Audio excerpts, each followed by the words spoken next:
हर घर, हर गली, हर मोहल्ले उस वक्त बस यही गाना सुनाई देता था। आर्टिस्ट खुद कुछ नहीं होता, उसे आवाम बनाती।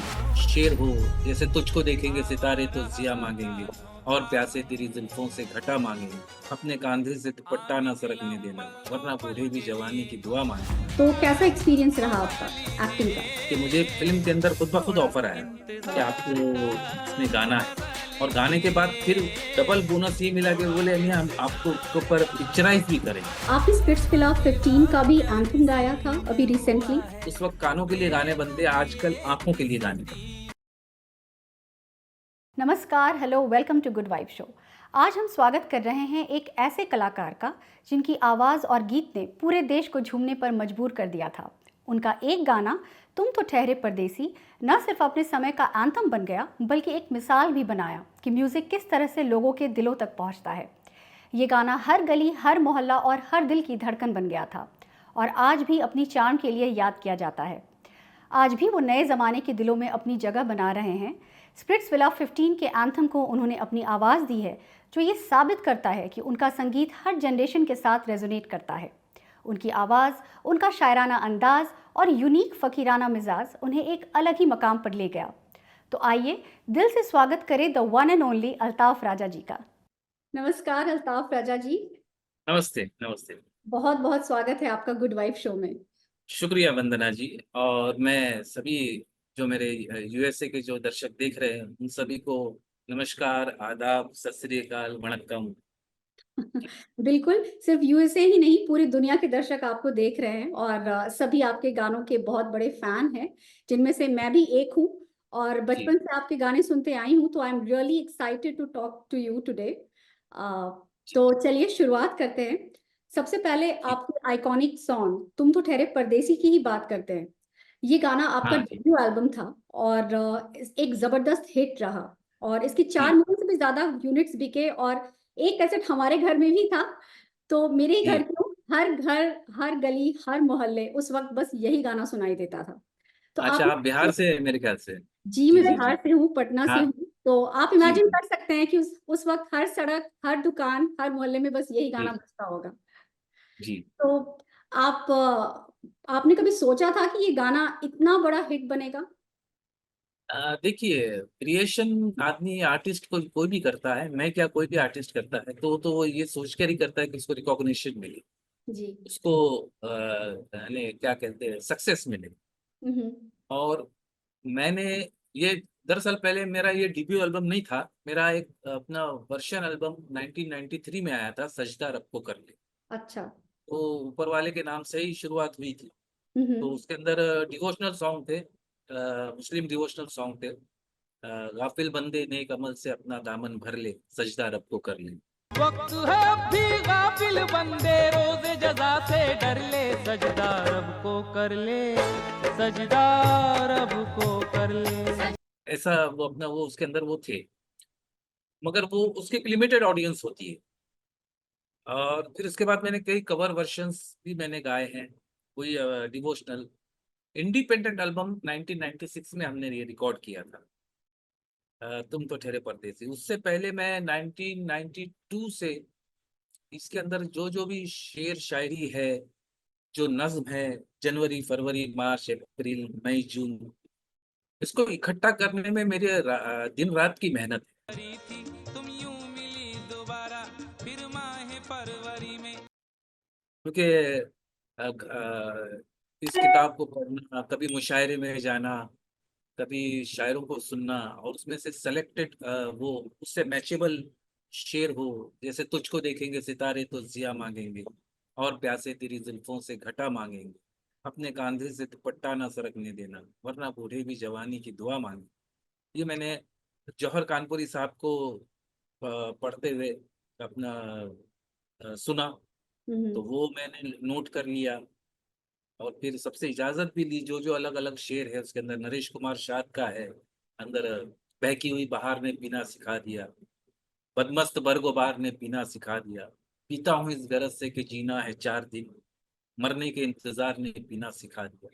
तो इसकी काविश और ये तलाश जो मेरी रही है शुरू से शायरी के लिए और ट्यूनिंग के लिए, कंपोजिशन के लिए। तो एक जुनून सा था, तो वो मैंने उसके अंदर वो कर लिया। और हमने एक लाइव एल्बम के तौर पे हमने उसको वो किया था, हमने एक्सपेरिमेंट किया था।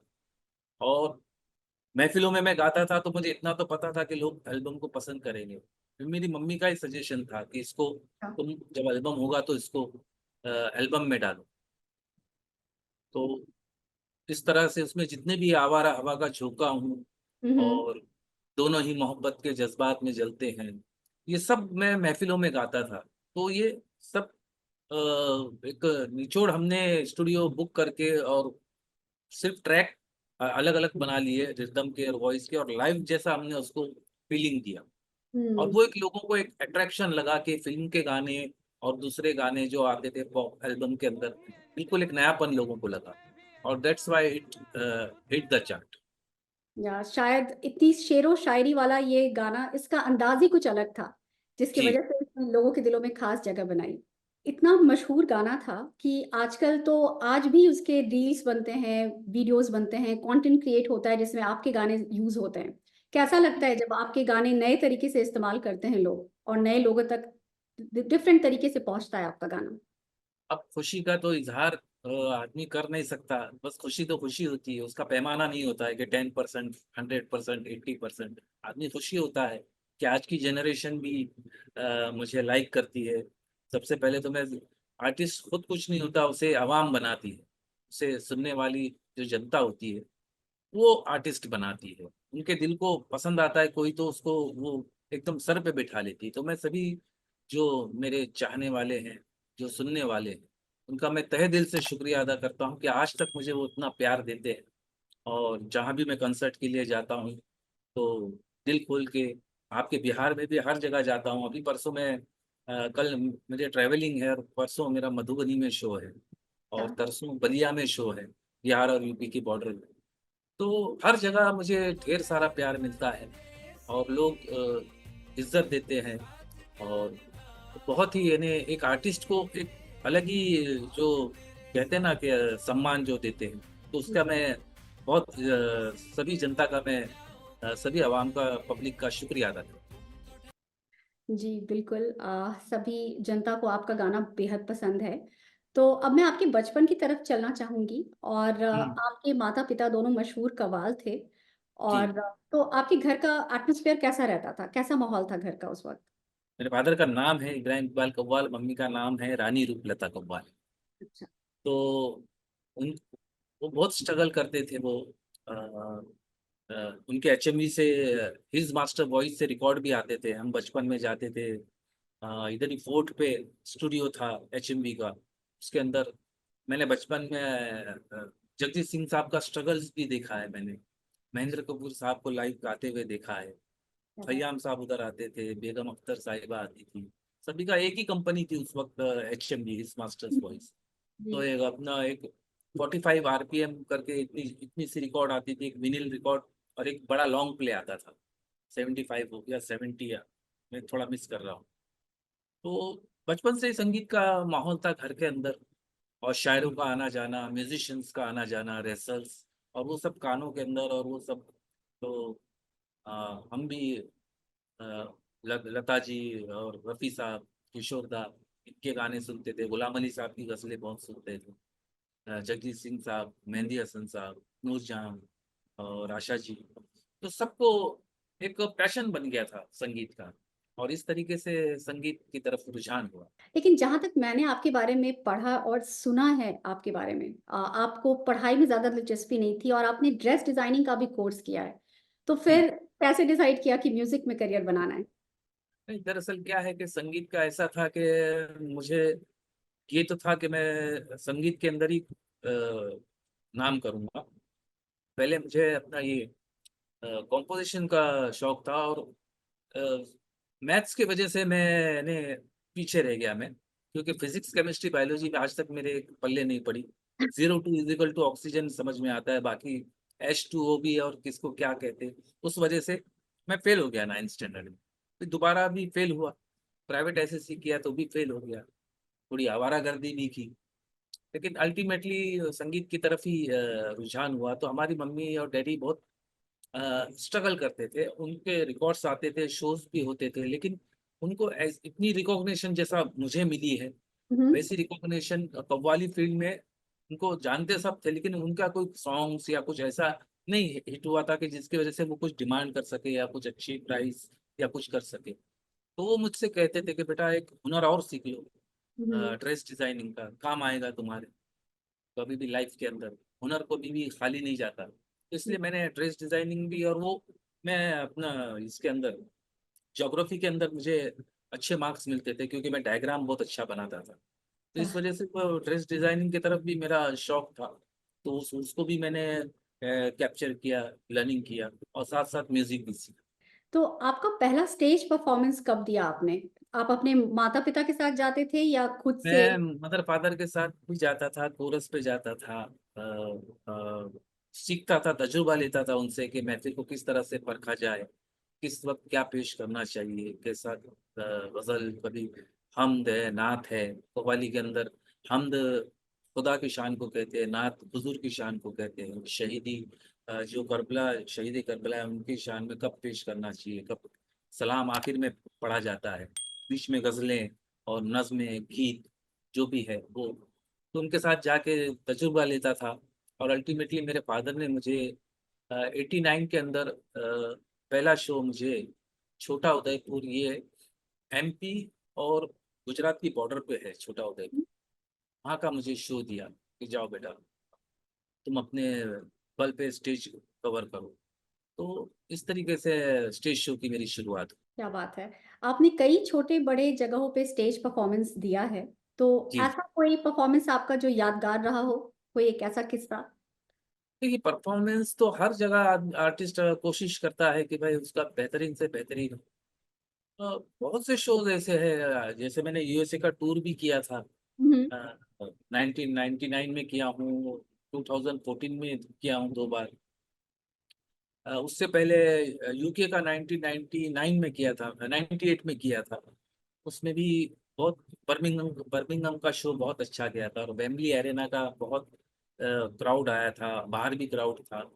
तो बहुत और याद नहीं आता है कि जहाँ भी जाता हूँ तो लोग उतना ही प्यार देते, तो मैं किसको कहूँ कि इधर मेरा परफॉर्मेंस अच्छा था या खराब था। आपका शायराना अंदाज़ लोगों को बहुत पसंद आता है, तो शायरी में आपका इंटरेस्ट कैसे आया? शायरी के अंदर भी मैंने जैसे आपको बताया कि बचपन से ही अपना हमारे घर में शायरों का आना जाना, और मेरे फादर को किताबें रखना, इधर भी शेल्फ में सब किताबें रखी हुई मेरे फादर के ज़माने की, उस रूम में भी है किताबें। तो सब अहमद फराज, परवीन शाकिर, कतील शिफाई, डॉक्टर बशीर बद्र, वसीम बरेलवी, अदीम हाशमी, मुनव्वर राना, हुँ, और पूरन सिंह हुनर, नरेश कुमार शाद, हफीज जालंधरी, सब कितने ऐसे शोराए हैं कि अपना जो नामचीन थे और जिनका नाम नहीं था, उनकी भी किताबें रहती थी घर में, कैसुल जाफरी साहब, अब्बास दाना साहब। तो उनसे डैडी से मुझे पढ़ने का और इंतखाब करने का, सिलेक्शन करने का शौक लगा। और वो घर में शायर आते थे, और वो जब वो बैठते थे और वो शायरी करते थे, तो वो कन्वर्सेशन और वो देख के मेरा मेरा भी, और कहते हैं कि अगर 1000 शेर कोई आदमी याद कर ले, अलग अलग मीटर का, हुँ। अलग अलग मीटर के 1000 शेर कोई आदमी याद कर ले, शायरी को समझ के, उसके मीटर को समझ के, तो वो खुद शायर बन जाता है। तो इस तरीके से मैं भी खुद भी कुछ थोड़ा बहुत लिखने लगा। क्या बात है! तो आप अपना कोई मनपसंद शायरी हमारे दर्शकों को सुनाना चाहेंगे? ये तो बहुत से है, मेरी खुद की लिखी हुई है कि जिंदगी के कुछ लम्हे यादगार होते हैं, जिंदगी के कुछ लम्हे यादगार होते हैं, लौट कर नहीं आते, एक बार होते हैं। क्या बात है! बहुत खूब। ओके, चलिए आगे बढ़ते हैं। अब मैं वापस तुम तो ठहरे परदेसी की तरफ जाना चाहूँगी। हो जी, सकता है हमारे बहुत दर्शकों को नहीं पता होगा कि ये गाना आपने सबसे पहले 1993 के ज़ी टीवी की टीवी शो। 96 में हमने रिकॉर्ड किया था, और 96 के एंड में हमने रिलीज किया, और 97 में, क्योंकि उस वक्त ये इतना इंटरनेट और ये सब नहीं था कि वो कर सिर्फ एक चैनल था एटीएन करके, अच्छा, बाद में ईटीसी हुआ वो। तो उस पे हमने फिर प्रोमो डाला, तुम तो ठहरे परदेसी का, 15 15 सेकंड का, और उससे फिर वो पिकअप पकड़ा, और फिर वो 97 में हिस्ट्री बन गया। जी बिल्कुल। और लेकिन आपने टीवी शो था कोई ज़ी टीवी का सरताज जो 1993 में भी मैंने वो अपना जी टीवी पे अपना ये जब लॉन्च हुआ सैटेलाइट चैनल इंडिया में फर्स्ट टाइम जी टीवी, तो उसके अंदर उन लोगों को अलग अलग शोज जैसे अपना ये अंताक्षरी अनु कपूर जी का है वो लॉन्च हुआ था, और एक कव्वाली का शो हुआ था सरताज जंगे कव्वाली।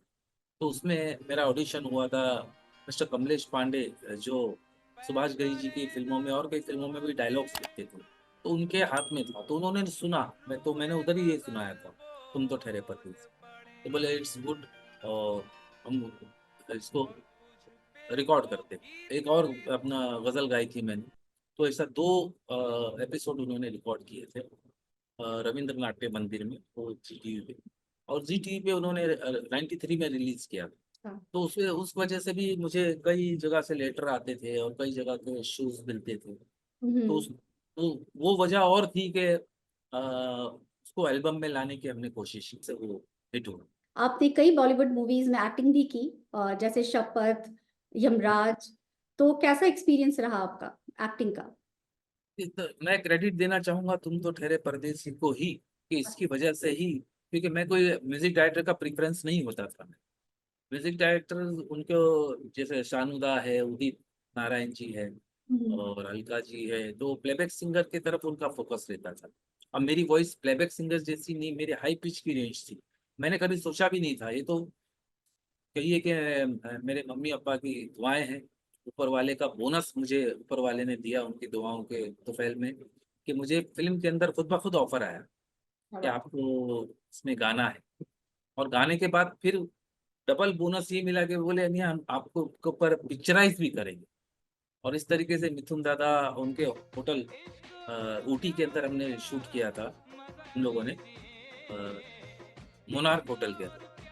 इसके अंदर सब पूल साइड, और वो जो आप देखेंगे शपथ फिल्म के अंदर वो गाना, तो उसके अंदर पूरा वो होटल का ही लुक दिखेगा। आपने कई बॉलीवुड गानों के लिए प्लेबैक सिंगिंग भी की है एक्टिंग के अलावा।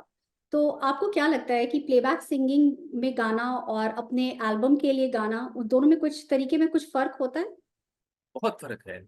मैं ऑलवेज प्रीफर, मैंने अपने आप को हमेशा एल्बम सिंगर की तरफ ही मैंने रखा, क्योंकि एल्बम के अंदर आपको you are the one man show.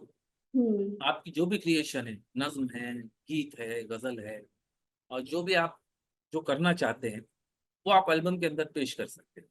Situation की डिमांड होती है, हीरो का इतना 2 मिनट इतना लगेगा, 3 मिनट उसको लगेगा, पिक्चराइजेशन के अंदर ये लगेगा, उस हिसाब से म्यूजिक बनता है, उस हिसाब से बोल लिखे जाते हैं, और फिर वो डुएट या सोलो बनता है। तो बहुत जमीन आसमान का फर्क है। अच्छा, आपको ज्यादा क्रिएटिविटी दिखाने का मौका मिलता है अपने एल्बम में शायद? एल्बम्स के अंदर ही, क्योंकि मैं एल्बम्स ज्यादा सुनता भी था। अब आप देखिए, ये दौलत भी ले लो, ये शोहरत भी ले लो, जगजीत सिंह साहब का है, या अपना गुलाम अली साहब की जो भी गजलें हैं, वो तो फिल्म के अंदर एक सिचुएशन आ गई तो वो चुपके चुपके रात दिन एक उन्होंने निकाह फिल्म के अंदर वो यूज किया। अब ये दौलत भी ले लो, ये शोहरत भी ले लो, इसका क्या वीडियो बनाएंगे और उसका क्या करें। एक वो है कि हर आदमी का जो थॉट रहता है, पोएट का जो थॉट रहता है, रियल थॉट, उसको पेश करना एल्बम के अंदर इजी पड़ता है। जी। आपने इतने सारे एल्बम गाए हैं, उसमें से आपका कोई मनपसंद गाना? तो माँ को अपने जैसे सभी बच्चे प्यारे रहते, तो सभी में मैंने कोशिश की है, हार्ड वर्किंग की है। साल में हम लोग एक एल्बम करते थे, एक एल्बम में 8 गाने बनते। अब ऐसा है, मेरे 17-18 एल्बम मेरे निकले हैं। लेकिन वही है कि तुम तो ठहरे परदेसी जो है, तो वो जिसकी वजह से मुझे पहचान मिली, तो उसकी तरफ तो मेरा फोकस ही ज्यादा रहेगा। और आज भी मैं कोशिश करता हूँ उसके अंदर कुछ अपग्रेड करता रहूँ, कुछ नई शायरियाँ अंदर डालूं लाइव शो के अंदर, और उसके अंदर नए अंतरे स्टैंजास में लाइव शो के अंदर नए डालता हूँ मैं इसके अंदर, ताकि लोगों को एक वो जो अपना थ्रिलिंग मोमेंट है उनका, वो एक मोमेंटम एक बरकरार रहे। बात है, बिल्कुल। तुम तो ठहरे परदेसी की तो मिसाल कायम हुई है, उसके क्या कहने। आपने स्प्लिट्सविला 15 का भी एंथम गाया था अभी रिसेंटली। क्या ही सीन हुआ है, प्रेम भी एक से 3 हुआ है। तो उसका एक्सपीरियंस कैसा रहा? स्प्लिट्स विला का वो जैसा मैंने कहा कि वो तो एक पिक्चराइजेशन के हिसाब से है, वो अपना एक यंगस्टर्स के वो उसके अंदर वो है। लेकिन आर्टिस्ट के लिए हर चीज एक चैलेंजिंग ही होता है, क्योंकि इस तरीके से उस तरीके उस तरफ ढलना, उस सिचुएशन के हिसाब से ढलना, जिस तरह एक्टर अलग अलग डिफरेंट कैरेक्टर करता है, तो उसी तरह आर्टिस्ट को भी एक मौका मिलता है। और उसमें तो मुझे सॉन्ग रिकॉर्ड करना था और फिर बाद में उस पे आना था पिक्चर पे, तो एक हैबिट सी हो चुकी है, तो उसके अंदर कुछ नया है ना ऐसा नहीं लगता। लेकिन हाँ, नए वर्डिंग्स आते हैं तो उसके एक एक नयापन लगता है उसके अंदर। तो आपको 90s के दौरान जब आप म्यूजिक बनाते थे और अभी जब आप रिकॉर्डिंग करते हो, तो उसके तरीके में कोई फर्क दिखाई देता है आज के जमाने में और 90s के जमाने में? देखिए, आज के ज़माने में 90s के ज़माने में जो टोटल लिरिक्स पे ज़्यादा जोर फोकस रहता था, क्योंकि हम्म। उस वक्त ज़्यादा ये ना यूट्यूब था ना कुछ, ना कुछ था। तो जरिया तो यही था कि भाई वो कैसेट के जरिए लोग सुनेंगे, कानों के लिए बनते थे। और आजकल जो फर्क ये है कि उस वक्त कानों के लिए गाने बनते, आजकल आंखों के लिए गाने बनते। पिक्चराइजेशन को जहन में रख के गाने बनाए जाते हैं कि इतने डांसर्स होंगे, 40 डांसर्स होंगे, लेविश सेट होगा, और फिर उसके ऊपर वो करेंगे। तो बहुत बहुत फर्क है, कानों में और आंखों में तो बहुत फर्क है। तो अब मैं आपकी कव्वाली स्टाइल का जो आप गाना गाते हैं उसके बारे में बात करना चाहूंगी। आपने कव्वाली के विरासत को बहुत नए तरीके से हमेशा पेश किया है। तो आपको लगता है कि आजकल जब लोग डिफरेंट तरह के म्यूजिक सुनते हैं और डिफरेंट जॉनरास की म्यूजिक सुनते हैं, उसमें हम कव्वाली को और बढ़ावा कैसे दे सकते हैं? बढ़ावा तो नहीं है, सबका अपना अपना स्टाइल होता है। बढ़ावा तो देखिए, नुसरत फतेह अली खान साहब ने तो कितना उसको उरूज पे पहुंचाया है, और आज भी उनके गीत ही यूज हो रहे हैं। जितने भी जो सूफी के नाम पे नुसरत फतेह अली खान साहब के और साबरी ब्रदर्स के, जो पाकिस्तान के थे, गुलाम फरीद साबरी, मकबूल फरीद साबरी, हम्म। उनके, और अ, हमारे इंडिया के अंदर अजीज नाजा साहब और यूसुफ आजाद साहब, तो इनके सब वो करके ही कव्वाली को पुश किया जाता है। बहुत से ऐसे कव्वाल हैं जो आप यूट्यूब पे सर्च करेंगे तो मिल जाएंगे, लेकिन वो उनका एक लिमिटेड दायरा रहता है। जैसा मैंने आपको बताया, मैंने एक लिमिटेड दायरे में कव्वाली, और फिल्म के अंदर उसको सूफी रंग देके, सूफी म्यूजिक देके उसको करते हैं। लेकिन कव्वाली तो कव्वाली है, वो हमेशा रहेगी। जिस तरह भजन है, सुगम संगीत है, ये इंडिया का कल्चर है, इंडिया के डीएनए में, तो ये तो कभी खत्म नहीं चलिए, बहुत मजा आया आपसे बात करके अल्ताफ राजा जी। चलते चलते होगा। आप हमारे गुड वाइब शो के दर्शकों को कुछ मैसेज देना चाहेंगे, जिसका हमारे शो का थीम है पॉजिटिविटी फैलाना और लोगों को काइंडनेस दिखाना दुनिया में। तो कुछ कहना देखिए, चाहेंगे? मैं दर्शकों से यही कहूंगा कि बी पॉजिटिव इन लाइफ। जो भी आपका एम है, जो यंग जनरेशन है, तो आपके अंदर देखिए, एक तो का जुनून होना चाहिए। जो भी आपका जो पैशन है, देखिए मेरा पैशन था संगीत, तो वो मेरा प्रोफेशन बन गया, तो इसको मैं मजे लेकर करता हूँ, क्योंकि इसी के मुझे पैसे भी मिलते हैं और मेरा पैशन पूरा होता है। तो मैं रियाज करता हूँ, और वो पैशन मुझे फीडबैक दे रहा है, मनी वाइज और सक्सेस वाइज, गेम वाइज। तो इस तरीके से आपका जो पैशन है, गेम है, अलग अलग है। जैसे जो जिसका जो कंप्यूटर इंजीनियरिंग है, आईटी सेक्टर है, तो पैशन, जुनून प्लस मेहनत, उसके अंदर एकदम रात दिन आपको डूबना पड़ेगा, और प्लस लक, ये तीन फैक्टर काम करते हैं सक्सेस के लिए।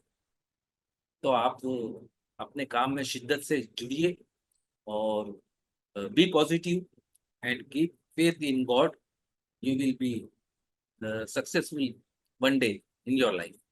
ये मेरा मैसेज है। क्या बात है, बहुत अच्छा मैसेज है, बहुत बहुत धन्यवाद। जी। और मैं हाँ, एक request- हाँ जी, मैं बोलिए। गुनगुनाऊंगा जरूर। तुम तो ठहरे परदेसी, साथ क्या निभाओगे। तुम तो ठहरे परदेसी, साथ क्या निभाओगे। सुबह पहली, सुबह पहली, सुबह पहली गाड़ी से घर को लौट जाओगे। क्या बात है, बहुत खूब। आज भी आपकी आवाज वैसी ही ताजा लगती है, बिल्कुल। इसका थैंक यू राज क्या है? आप भी जी। वैसे ही लगते हैं जैसा मैंने आपको बचपन में देखा था वीडियोस में। तो कोशिश करता हूँ मैं अपने आप को मेंटेन रखने की। फूड के अंदर थोड़ा परहेज करता हूँ, और रियाज कायम रहता है मेरा। डेली रूटीन रहता है रियाज का। अगर अब कल से सफर में जाऊंगा तो फिर कंसर्ट भी एक रियाज ही हो जाता है। जो हम रियाज करते तो कंसर्ट में पेश करते 2 घंटा। 2 घंटा फिर वो होता है, तो फिर उस दिन रियाज की जरूरत नहीं पड़ती। लेकिन कोशिश करते हैं अपने आप को मेंटेन रखने की। बाकी तो आप लोगों की नजरें हैं कि नजरें इतनी खूबसूरत है कि मैं ऐसा नजर आता हूँ। नहीं नहीं, वो तो है ही, कोशिश बहुत लोग करते हैं पर आपकी कोशिश बहुत कामयाब होती है, बिकॉज आप मुझे बिल्कुल वैसे ही लगते हो जैसे आप बचपन में मैंने आपको देखा था, विच इज अच्छा, अमेजिंग। आपका कोई यूएस गुड आने का कॉम्प्लीमेंट फॉर मी। प्लान? जी, आप डिजर्व करते हैं कॉम्प्लीमेंट सर। और आपका यूएस आने का कोई इरादा, यूएस में कोई शो करने का? देखिए, हमारी जो रोजी है, ये अनसर्टेनिटी की है। जैसा जी भी हमारा पहले इसका 9 बजे का इंटरव्यू था। अचानक परसों मुझे आया कि आपको जरा परफॉर्म करना है इसके अंदर, शादी के अंदर। तो वहां से करके फिर मैं आया इधर, और फिर इधर अपना आपसे कर रहा हूँ। अब मैं उधर जा रहा हूँ, और दिसंबर में भी डेट है। तो कब कौन सी डेट, कौन सी बुलावा आ जाए कहाँ की तरफ, यूएसए की तरफ। अब मैं सितंबर में मैं रशिया गया था, उधर मॉस्को में था। उधर का बुलावा आया था। उसके पहले थाईलैंड गया था। अब वो जनवरी फरवरी मार्च में कब हो सकता है यूएसए बुलावा आए, या कोई दूसरी जगह का बुलावा आए। तो ये अनसर्टेनिटी है। कुछ 2-3 साल पहले हमारा कुछ फिक्स नहीं होता है। बहुत बहुत तो 6 महीना पहले अब्रॉड का। और इंडिया में तो कभी भी समझो हम आज आज फ्री है, और परसों के लिए अपना कॉल आ जाए कि सर आप ये डेट को खाली हो, इधर ऐसा शो है, ऐसा करना है, और ऐसा बुलावा आ जाता है। तो ये अनसर्टेनिटी का हमारा, जो जितने भी आर्टिस्ट हैं, सिंगिंग से, जो म्यूजिक से रिलेटेड। बाकी तो एक्टर्स जो है, उनकी फिल्में का पूरा शेड्यूल बना रहता है। 3 महीने की डेट्स और 6 महीने की डेट्स, और इधर सेट लगेगा, इधर ये लगेगा। 3-4 साल का शेड्यूल बना रहता है। हम आर्टिस्टों का अलग ही है। नहीं बिल्कुल, और अपनी इस बिजी स्केड्यूल से आपने हमारे लिए टाइम निकाला, इसके लिए बहुत बहुत धन्यवाद। बहुत अच्छा लगा आपसे आपका भी। बात करके अल्ताफ जी। जी। आप हमेशा यूं ही मुस्कुराते रहे और गाते रहे। Thank you ji, so much for coming to our show. My pleasure. God bless you. तो दोस्तों, अल्ताफ राजा जी के इस दिलचस्प सफ़र का हिस्सा बनने के लिए आप सबका शुक्रिया। अगर आपको ये एपिसोड पसंद आया हो तो इसे अपने दोस्तों और परिवार के साथ शेयर करें, और हमें कमेंट करके ज़रूर बताएं। अगले एपिसोड में फिर मिलेंगे एक नए मेहमान के साथ और नए पॉजिटिव वाइब्स के साथ। तब तक खुश रहिए, सुरीले रहिए और गुड वाइब शो के साथ जुड़े रहिए।